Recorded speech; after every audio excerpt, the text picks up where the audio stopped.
Good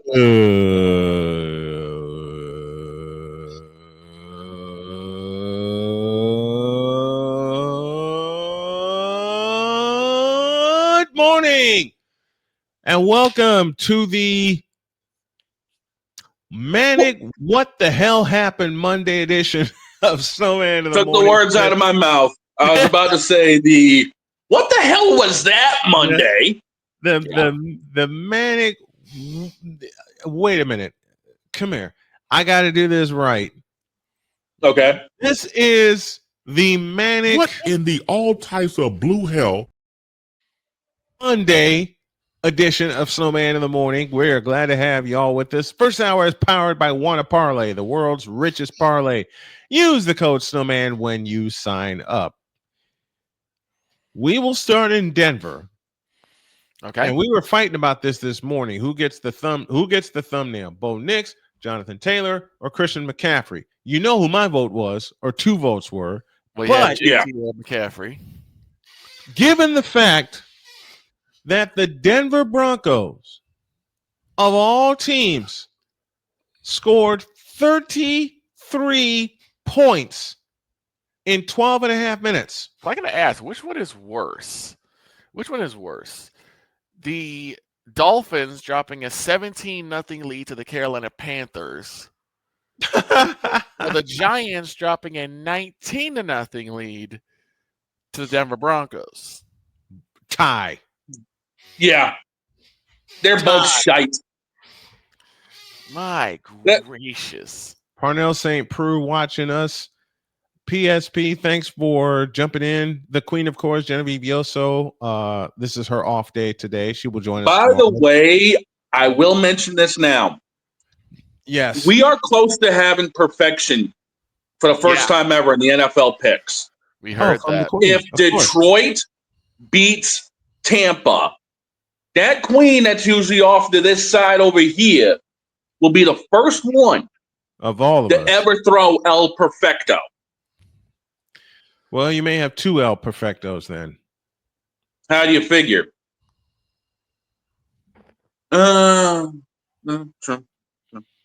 Remember, she watches the picks with us. No. One of these days, I'm gonna get her to join us. So there is a perfect game that's being tossed right now, pending on what happens tonight in Detroit. 24 TS Media says, good morning. Good morning to you. 33 points. Yeah, what is this, Madden? In 12 and a half minutes. It's exactly what happened, 2 weeks ago with the Philadelphia Eagles. Yep. Dude, he's 33. Right. 33 points. But it is the same thing. The Giants had listen, 33 fourth quarter points. That's Madden numbers. That's Madden numbers. I don't care. Yeah. This is for A Pizzle, who was with us on our post-game show yesterday. Yeet. Yeah. That's what the Giants did. Now, the thing about it is the Giants still almost pulled that game out. They did. With under 30 seconds to go, they actually went down and scored, going up 32-30.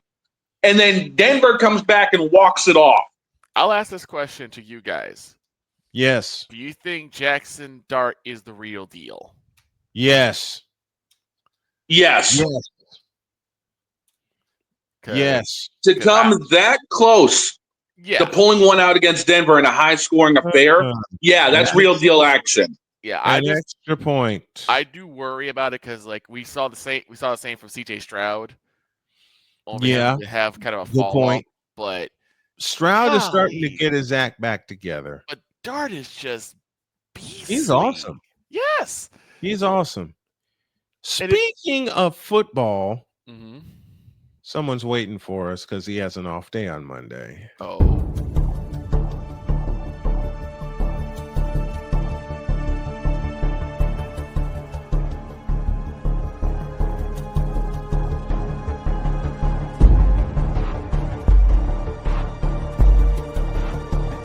Now, forgive me not knowing the brother. You got your mic, but I don't know who the hell you are. It's like you're in the broadcasting witness protection program.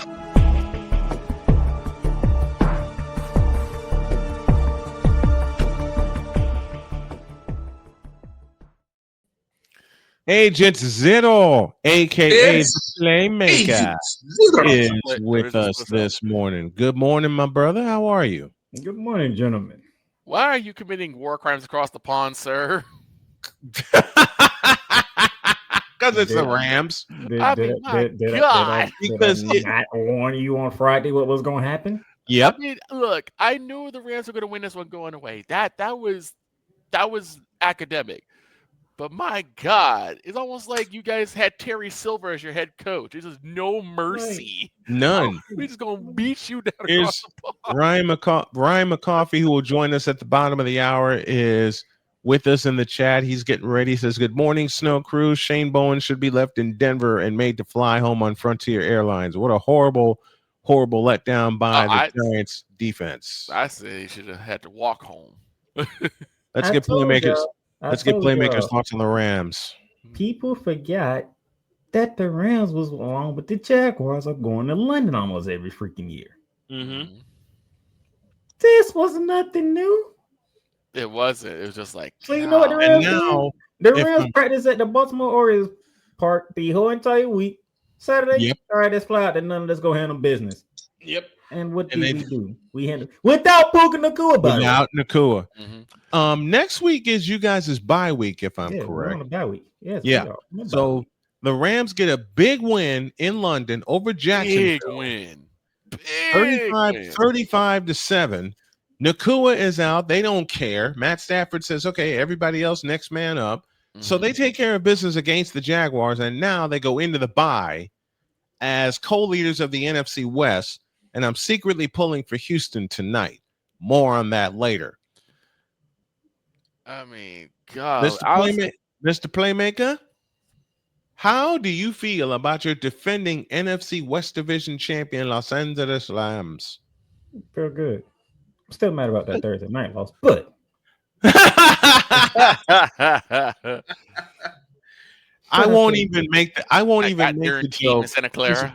I won't even make the joke of why he's mad. Matter of fact, yes, this is a first. This is a first on Snowman in the morning. Everybody that's up here all won yesterday. That's true. Yep. That's true. Cowboys won, 49ers and Colts won. Oh my Patriots won, and the Rams won. For the first time, I think this season, I don't have much to say. Yeah. I told you weren't gonna have much to say. They did. I didn't like the idea they ran to the teeth of defense to get a safety, but you know what? Other than that, hey, listen, Victor was with us when I covered. Go ahead, Playmaker. Go ahead. Victor was nervous about this game. I said, "No, I'm rolling with Victor. I'm rolling with these Cowboys. Got this." Snowman, he was nervous because about the Falcons. Was like, "No, that's a West Coast trip. I like the San Francisco, despite all the injuries." Yep. We ain't even gonna talk about Shane State because they play the Titans. That's and you ain't got to say nothing about the Colts either. Oh yeah, dude. The hardballs. I don't know what's going on with y'all this year. Y'all.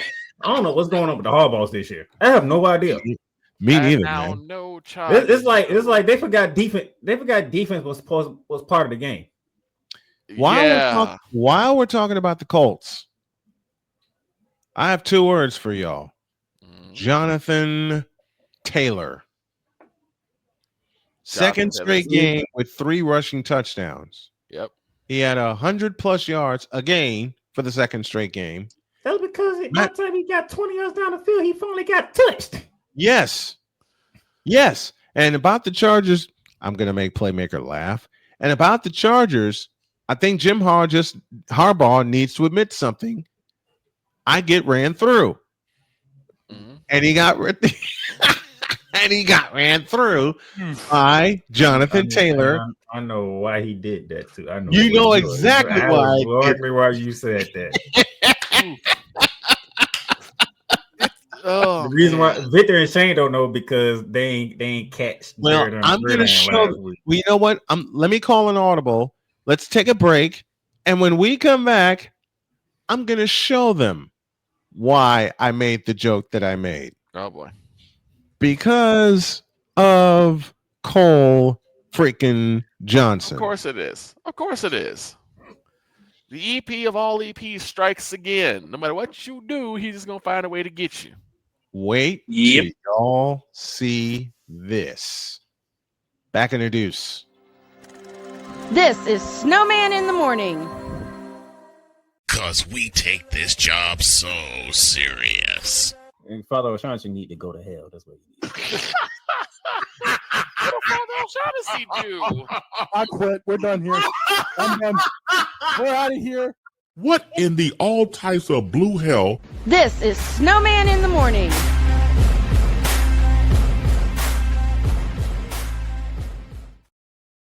Okay. I called an audible for a reason. Because of the playmaker and Cole Johnson. I'm going to make a fear of playmakers come true. Oh no. Don't put this on me. Hey, Don't blame me. This is on both of you. That man chose that and he went that route. Only thing I did was do my part and being a host and make sure he was. You enabled him. You enabled him. No, I didn't label him. Like, this is a thing. When we do our gridiron roundup, he chooses 2 games he wants to talk about. I choose 2 games I want to talk about. I can't make him not choose that one. He's gonna do it anyway. Exactly. Even if you tell him no, you're gonna do it anyway. Of course. It's his choice. I.e., we need to see it. And y'all need to see this. Okay. I laughed at him about it. Playmaker sent me a note with this clip and said, "My brother, this is for you, courtesy of Cole Johnson. And considering the fact that we have about 13 minutes before Ryan MeCarthy comes on, here it is." Oh boy. Nittany Lions nipped again. I'm sorry. Nittany Lions nipped again. Northwestern stuns Penn State.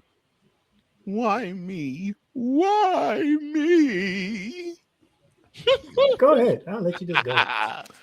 So Penn State, they traveled back to Happy Valley from Pasadena when they got Valley. Unhappy Valley. where they got whooped to the tune of giving up 280 yards on the ground in a 42-37 loss in which they were behind 27-7 at the half of that game. They came home, correct me if I'm wrong, were they a 21-point or 24-point favorite? So against the winless UCLA Bruins last week, there was a 24.5-point favorite. Okay, so they're 24.5-point favorite. So they were 21-point favorite in this game. Okay. They flew home as a 20.5-point favorite. Mm-hmm. And this happened. Yes. So we were thinking, okay, well, they took it on the chin the last time they played at home to Oregon. It was a tough, hard-fought game, but they lost it in overtime to a bad decision by Drew Allar. We'll talk about him in a second. They travel over across the country. They basically have shown that they have no defensive line presence because they got ran over 280 yards in that L there. They fly back to Sad Valley to face a hapless Northwestern squad. And although they went into halftime leading 14-13, let's be completely honest. They put forth, talking about Penn State, a putrid performance. An absolute dumpster fire of a performance. 22-21 was the final score. Northwestern beats Penn State, and Penn State goes down for a 3rd consecutive game. Northwestern. So this happened. This is the worst of the 3 L's they took. Now, yes, the UCLA loss was bad enough because they were a winless team before the dub. But at least that was in the Rose Bowl. This was at home. against a team against a team one person expects to win every game that Northwestern plays. Not even that person expects them to win one game. No, he may vote against them, but I know he thinks Northwestern is in every single game. Sure, him and Mike Greeny was looking stupid at TV. Is that the right score? Well, yeah, but yeah, I would think even Greeny would say, I don't think so. But the one that you're talking about, we know personally, and he probably would say, I was feeling upset here. No. Oh Lord. I confirmed that on Monday. I was on the show Monday.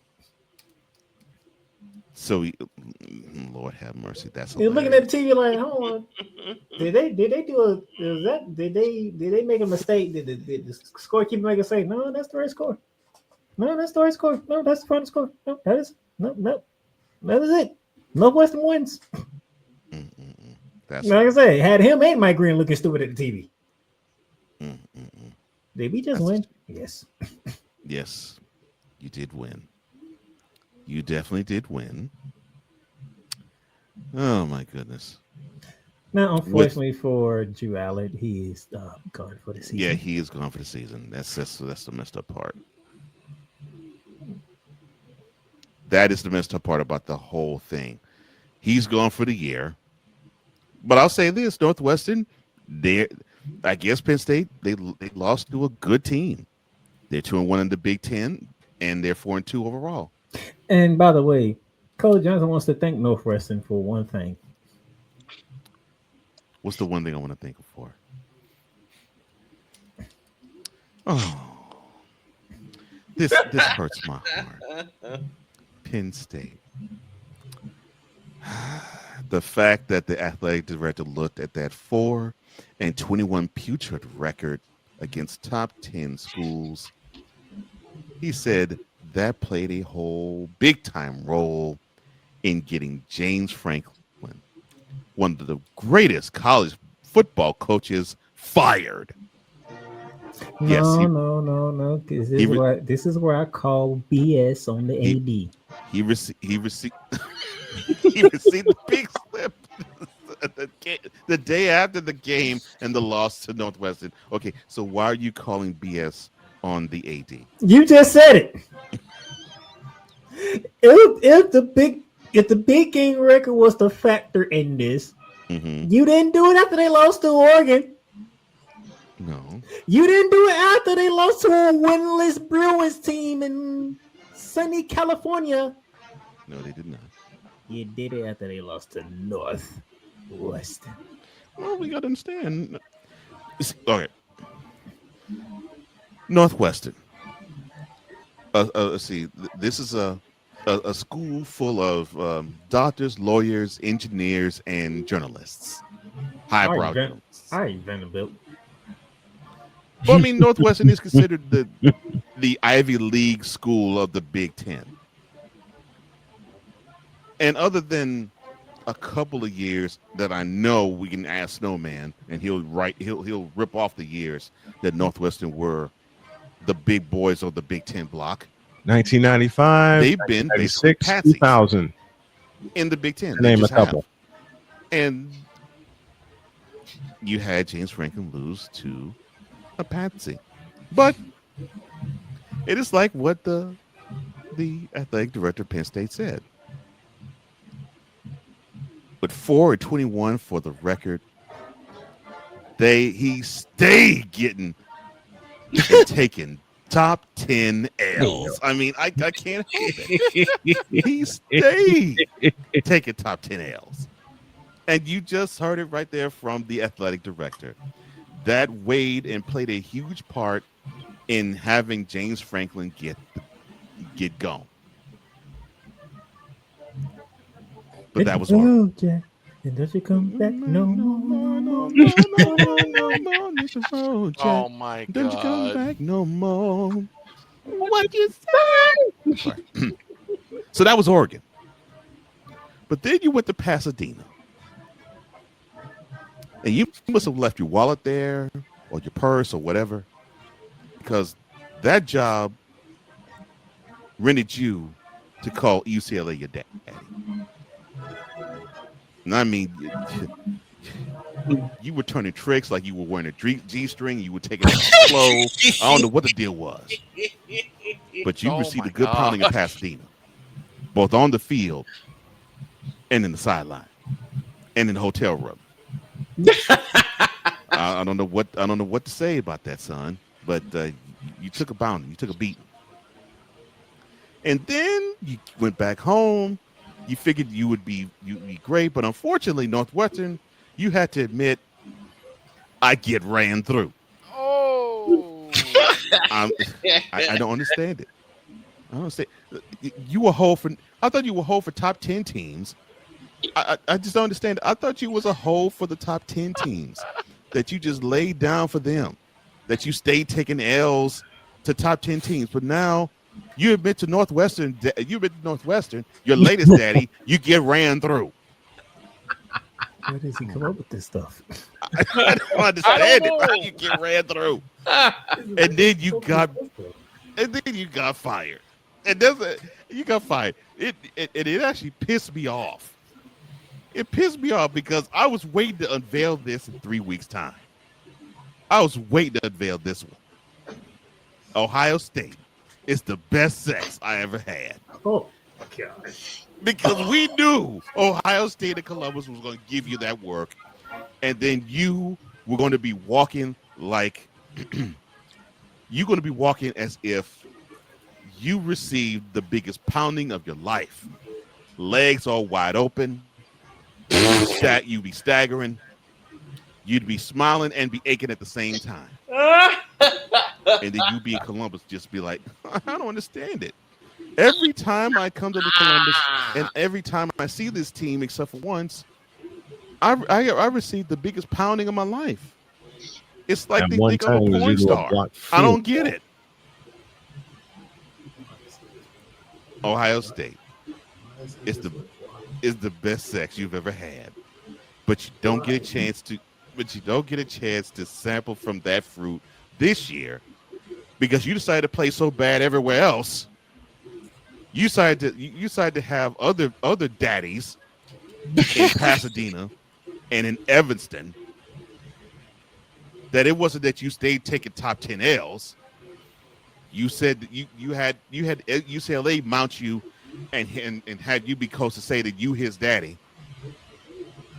You said to the Northwestern daddy you get ran through, and now you won't ever get to say to your big daddy that Ohio State is the best sex you ever had. Why is he doing James Franklin like this? Oh my gosh. Why is he doing him? This is ridiculous. This is terrible. What is going on? Evisceration of one man. By Cole Dear Johnson. God. Good grief. Oh my. I have no idea what's going on anymore. What? What did I do? What did I say? I have no idea what's going on anymore. What did I do? What did I say? It's the graphics.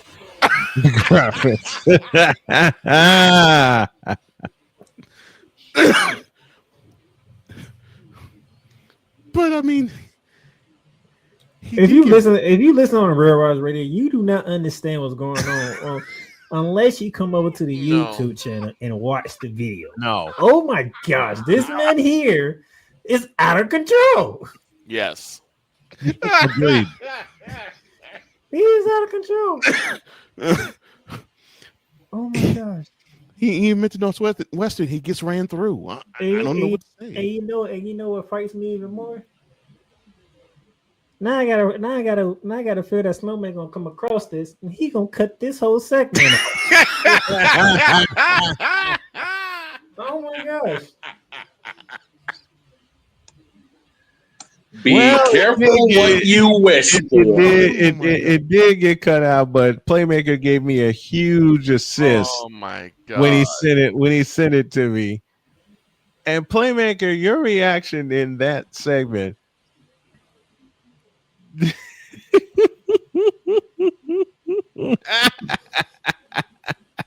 don't know how he does it. I just don't. I just don't. I mean, he just completely threw James Franklin so far under the bus, the rear tires spit him back to Riley Reid's office in Los Angeles, where he belongs. Yeah. Yeah, agreed.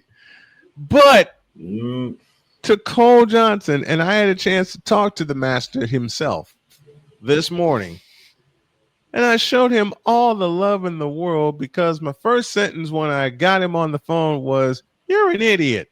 And he starts laughing. Of course he did. Because he knew why I was going to playfully cuss him out. That man. I can't believe he said, oh, man. The evisceration of a head coach as per by Cole Johnson. We got a break. Evisceration and evaporation of a head coach because ain't nothing left. I'm going to start calling Cole Johnson Cole Cube, Ice Cube. That was if y'all think that was something, today is season 4 of Shooting Lights Out. Oh, Jesus. I'll be there. I'll be there too. I'll have my headphone. If I'm in the kitchen working, I'll have my headphones on, but I'll be there. We got a break. And when we come back, the return of the Irish supervillain, Ryan McCarthy. Introduce. This is Snowman in the Morning. And you wonder why we love having him. He's back. Here's Ryan. This coffee with MeCarthy is sponsored by Steph Curry Cognac. One, and it's lights out.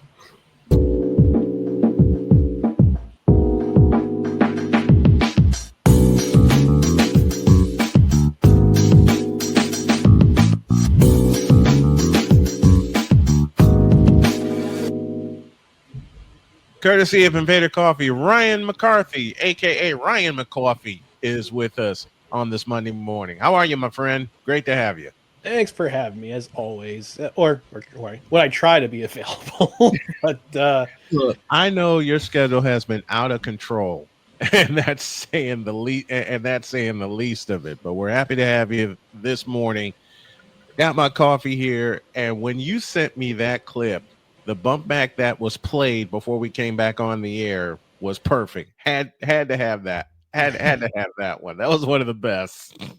Oh man, the things you hear in your head when you're away at a retreat or away somewhere else, and you just hear "Kang." It's like, why did I sign up for this?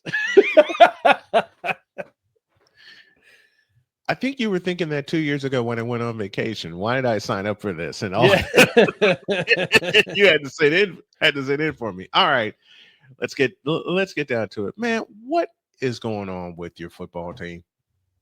What gives? I don't know. And I hate it. I hate it here because it's the constant clowning from other fan bases and other creators on the internet, and it's always. It's always up. LOL Jets every time, every day, every year. It's like for the last 15 years, and just you get so sick of it. And you think things are going to get better, but they just keep getting. When you think they've hit rock bottom, they keep digging. Why? Last weekend, across the pond, y'all had a gift wrapped win. Against Denver. Yep. Because Denver wasn't doing a doggone thing. You finally force a turnover on the first drive of the game. You finally 3 plays in. Yes, 3 plays in. You force a turnover. And that happened. I'm just gonna happy to say I was happy to be in church that day because there would have been a lot of "I'm sorry, Lords," for everything I have had to say afterwards. I caught the only time I really watched the game live was in the last 5 minutes of the game when it just the ugly. I'm just sitting there going, I'm glad I went to church this morning because this is ugly. This is ugly football. ugly football. And to think in week one, when after week one, another moral victory for the New York Jets, they come close and they can't win, you can't seal it. You think, okay, things have had to get better from here, and they just gotten. You would think they would have to get better. You put up 32 points. Yeah. You had a 9-point lead in the fourth quarter in that game. Don't remind me, but you did. I mean, look, I didn't believe I was seeing it either. You know, Jody and I watched the game.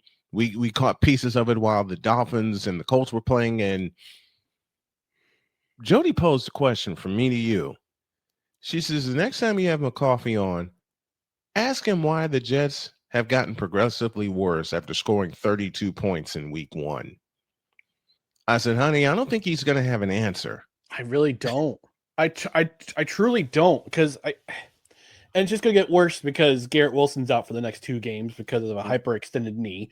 Thankfully, it wasn't worse than it looked.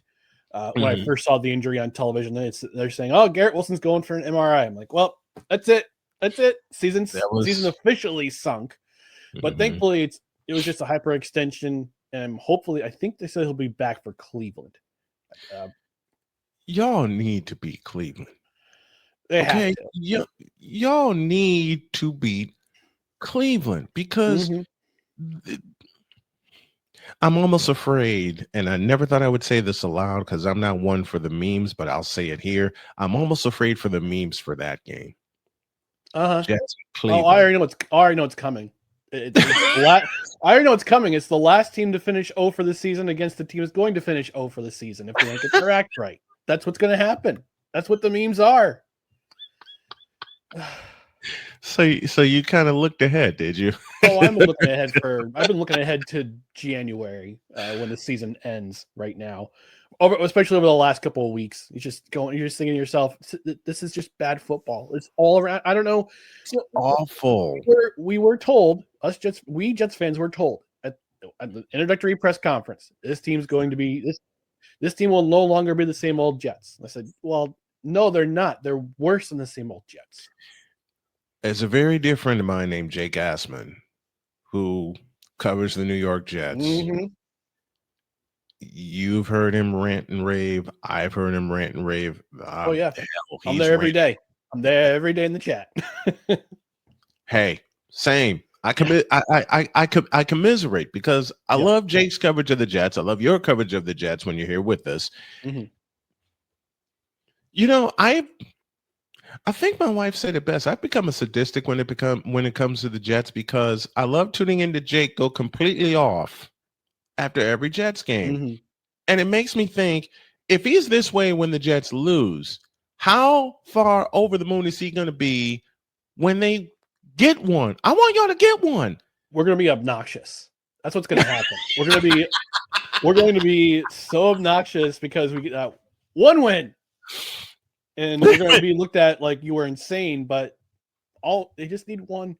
Is it going to be is it going to be the same way when Joe Beningo is there when that win happens?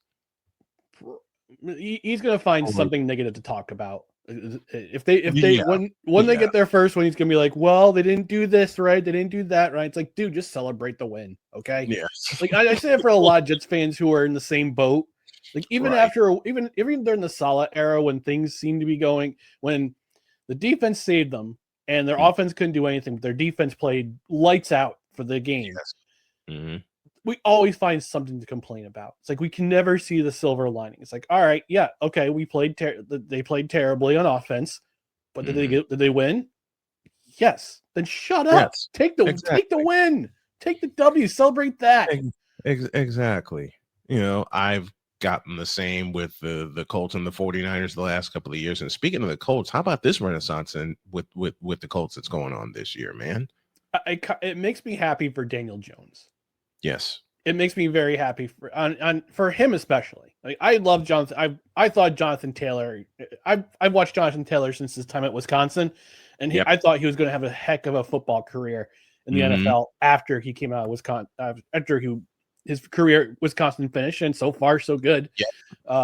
Yep. with the exception of a couple seasons ago when he was battling ankle and knee injuries. But last year he had a renaissance, and this year he might be a 2,000-yard rusher this year. I believe it. He's on pace. I believe it. He is on pace to get 2,000 yards this year. I never got a chance to get your thoughts at the top of the year when the Jets signed Justin Fields. I'll ask for them now. You did.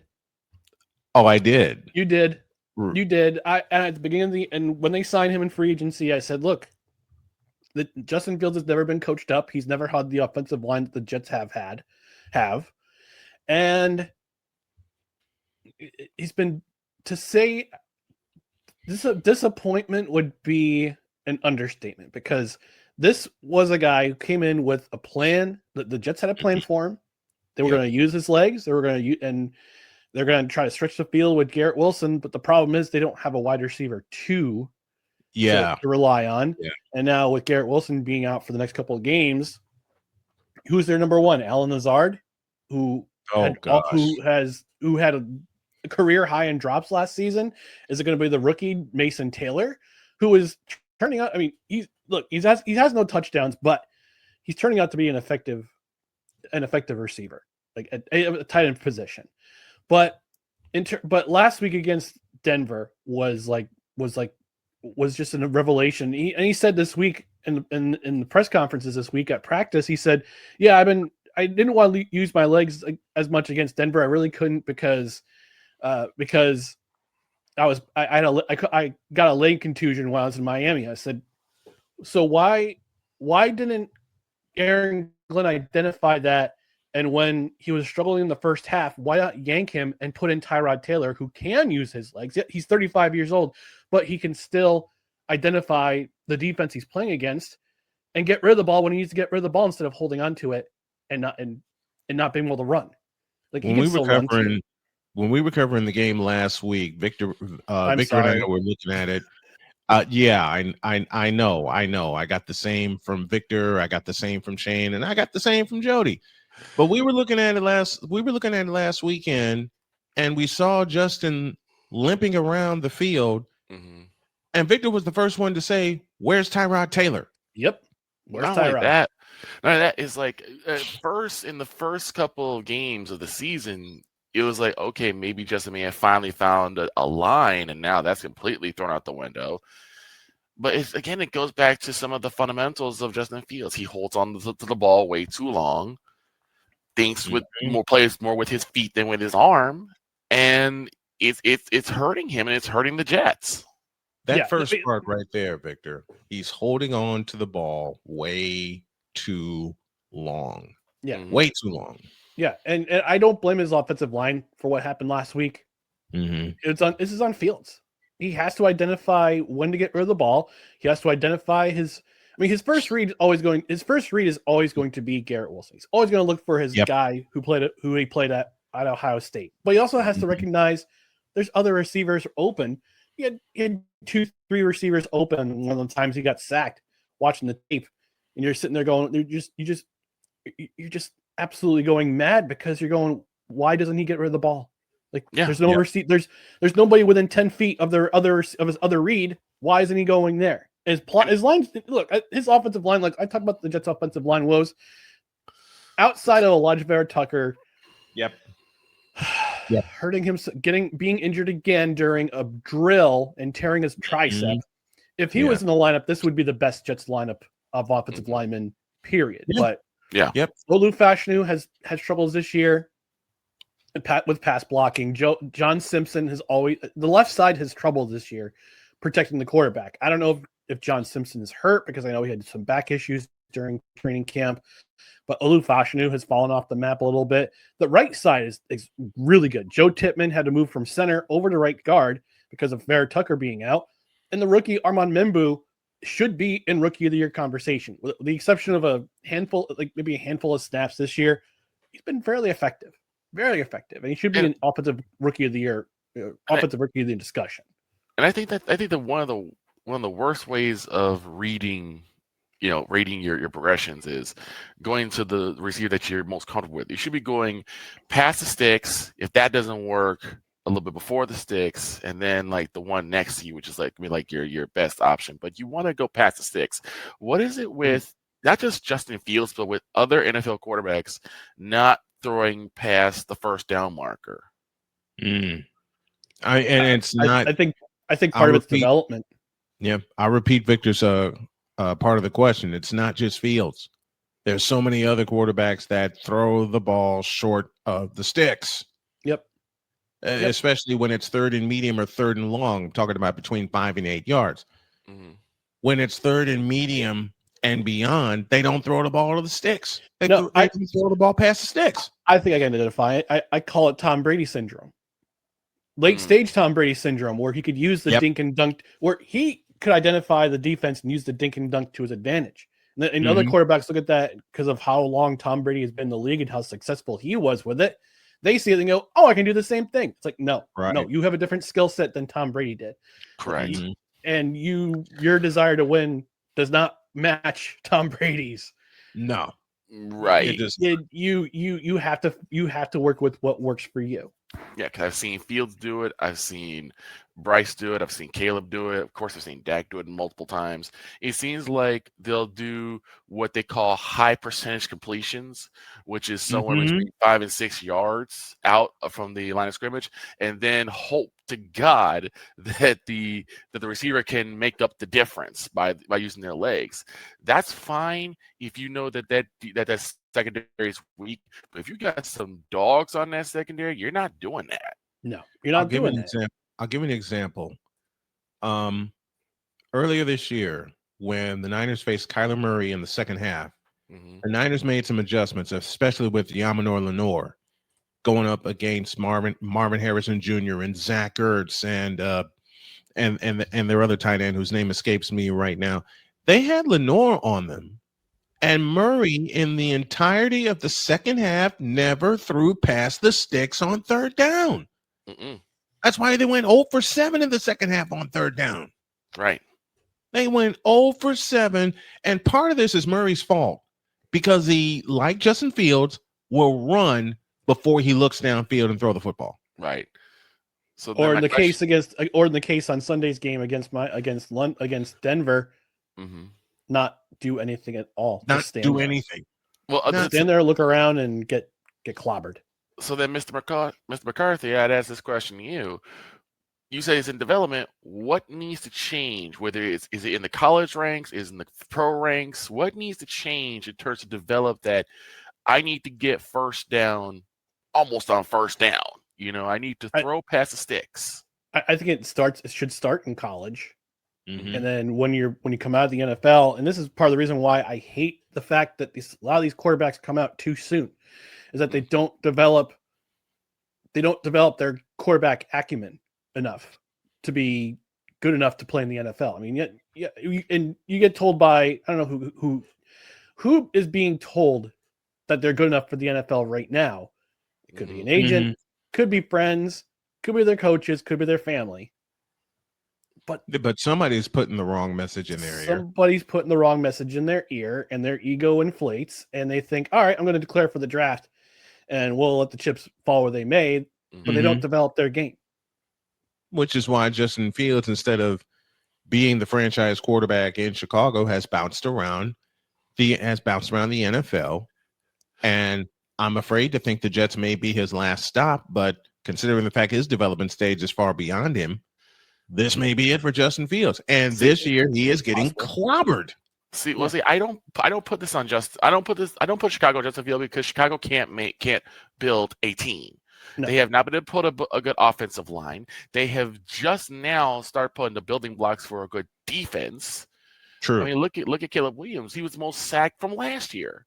And before him, Justin Fields was the most sacked. So I can't put Chicago on Justin because Chicago has messes far beyond Justin. No, because they didn't put an offensive line in front of him to be able to read the field properly, or in coaching too.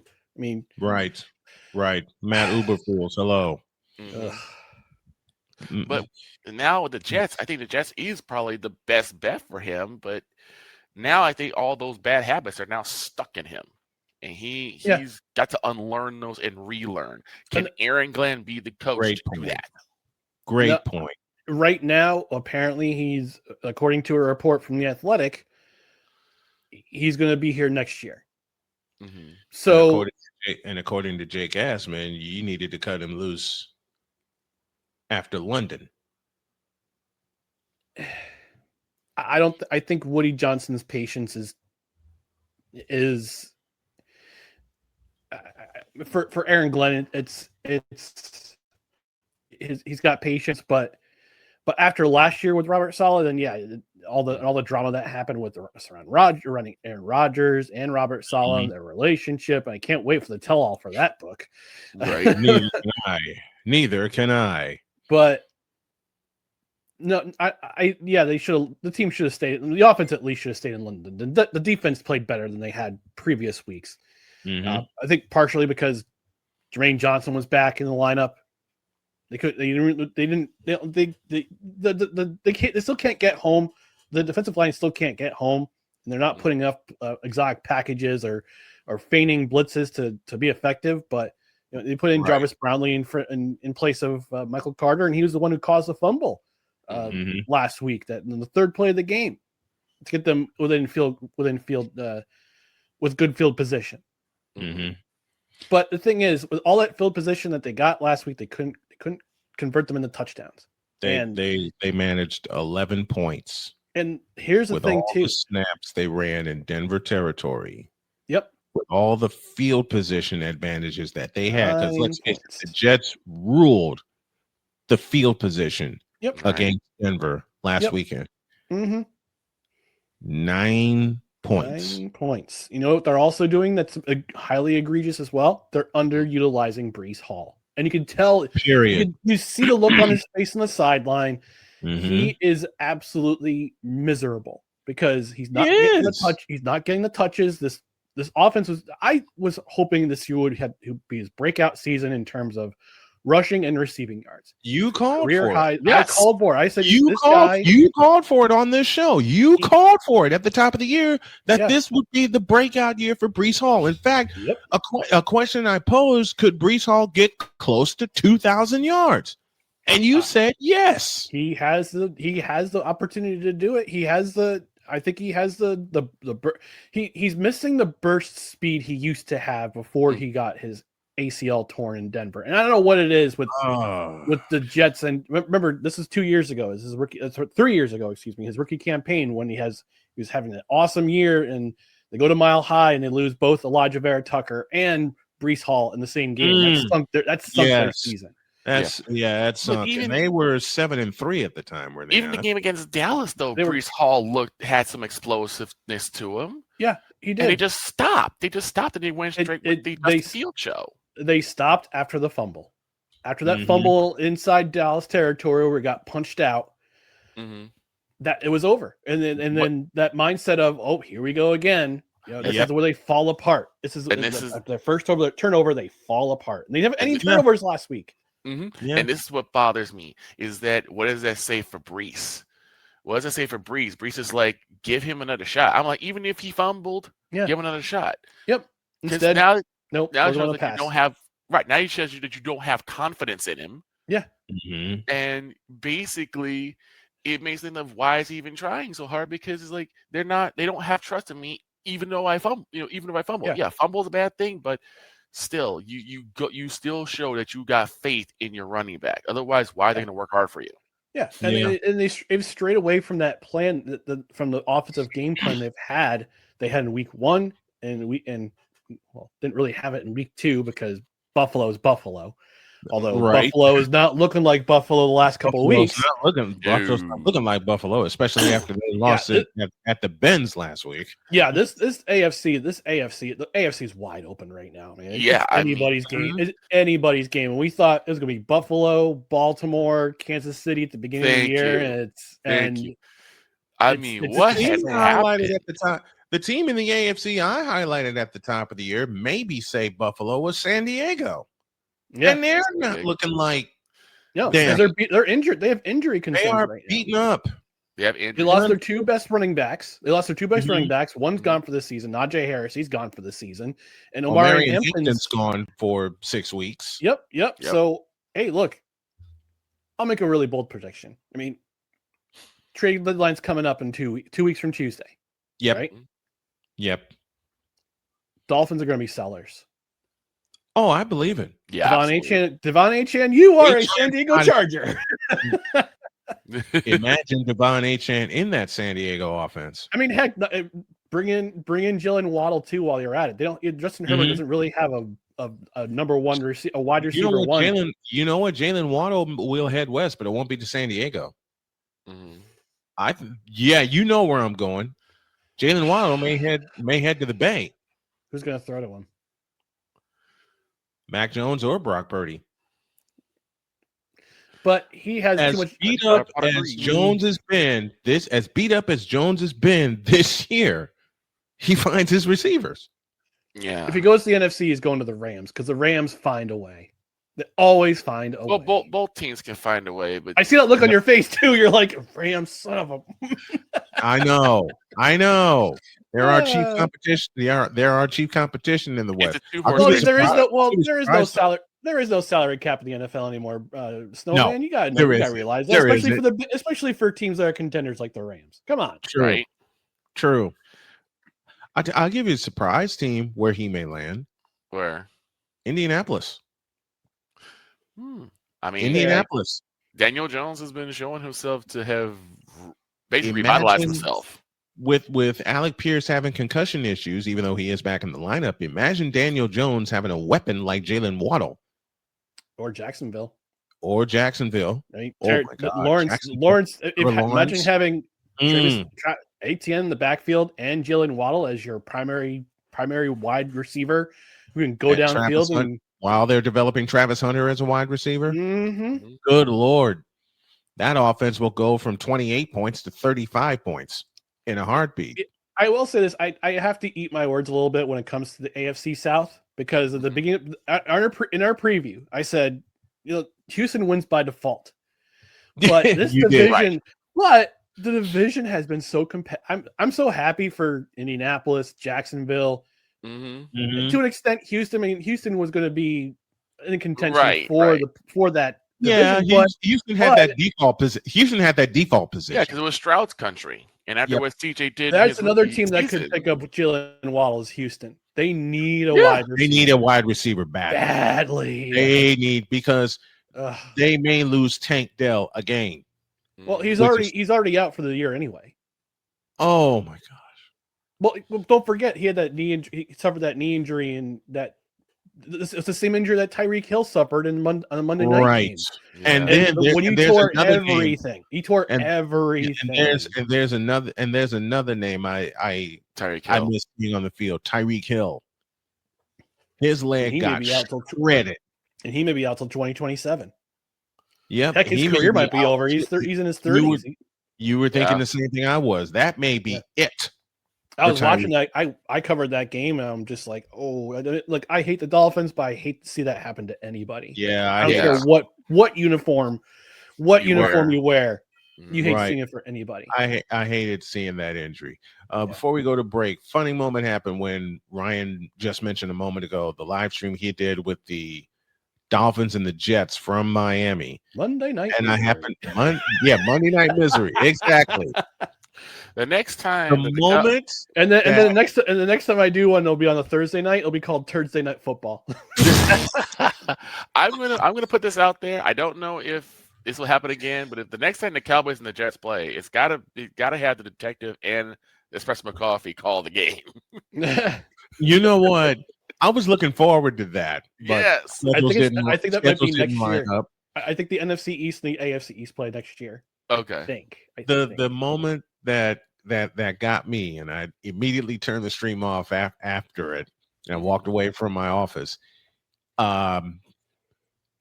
Jets running back. You said his name. I'm old and I forgot. Braylon Allen. There we go. Braylon Allen leapt across the line, and I'm looking at the game here on this monitor. I got Ryan here in front of me, and I hear Ryan exclaim, touchdown, no fumble. And I turn over here and I went, what? He had the ball punched out. Yeah. And I saw the look on Ryan's face, and it's like, oh, this game's over. Yeah. This game's over. Yeah, one turnover and the Jets do it. They just lay down. Usually it happens to the Dolphins. Now it happened to the Jets. Ryan MeCarthy joining us here on this Monday with Vicala in tow. Vic's going to join us for the rest of the show. Man, Mr. McCarthy, we love you very much. Thanks for coming by. We appreciate it. Always fun having you. Thanks. Yeah, and just No Credentials Required, the OG show, always available on podcast. I Just Endure the Suffering, which is going to be on Sunday nights at 8:30. Mm-hmm. And then I'm thinking about bringing back, not as a live show, but as a pre-recorded show, Have Another Donut. I'd be bringing. I love it. Hey, have another donut. Just enjoy the suffering, and it's either just enjoy the suffering or just end the season. One of those two acronyms applies. It's for me. It's endure, because sometimes endurance. Endure. Yes. Yeah, you just have to endure it. Hey, I'm a Dallas fan, so I'm right there with you. I just endure.